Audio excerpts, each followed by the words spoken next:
ఎంతిది? ఏమైంది?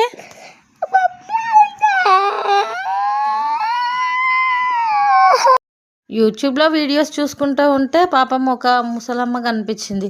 ఆమెకు తినడానికి కూడా తిండి లేక వాళ్ళు బాధపడుతున్న వీడియో చూసి అయితే అయ్యన్ ఫుల్ ఏడ్చాడు. నువ్వు కూడా పెద్ద అయినాక ముసలమ్మ అయితే నన్ను ఎవరు చూసుకుంటారు అని చెప్పి ఏడుస్తున్నాడు. అసలు చూడండి, నేను ముసలమ్మని అయిపోతే నీకు ఎవరు తిండి పెడతారా?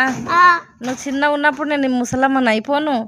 నువ్వు పెద్దగా అవుతావు కదా, కొంచెం డాడీ అంత పెద్దగా అవుతావు కదా, నా ఎంత డాడీ అంత పెద్దగా అయిన తర్వాత నేను ముసలమ్మని అవుతా. ఇంత తొందరగా ముసలమ్మని కాను. నువ్వు చిన్నగా ఉన్నావు కదా తమ్ముడు నువ్వు, అందుకనే ఇప్పుడే నేనేం ముసలమ్మని కాదు. అందుకే ఏడుస్తున్నావా?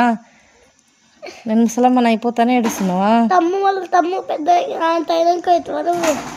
తమ్ముడు పెద్దగా అయిన తర్వాత ముసలమ్మని అవుతా. దానికి ఏడుస్తారా నాన్న? నేను ఇప్పుడే ముసలమ్మని అయిపోను. పెద్దగా ఇందాకేమో నేను ముసలిగా అవుతానని ఏడ్చాడా, మళ్ళీ ఇప్పుడు మమ్మీ నేను ముసలిగా అయితే నన్ను ఎవరు చూసుకుంటారు, నాకు అన్నం ఎవరు పెడతారని మళ్ళీ ఆయన కోసం ఆయన గుర్తు చేసుకొని ఏడుస్తున్నాడు మా అయ్యను. అసలు ఫుల్ నవ్వొచ్చింది. మీరే చూడండి ఒకసారి. నువ్వు చాలా రోజులు కావాలి, ఇంకా చాలా రోజులు అయినాక నువ్వు ముసలి అయిపోతావు. ఏంది?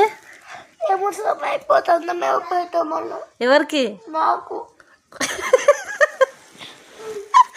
ఇప్పుడు నువ్వు ముసలిగా అయిపోతే అన్నం ఎవరు పెడతారని ఇప్పటి నుంచి ఆలోచించుకొని ఏడుస్తున్నావా?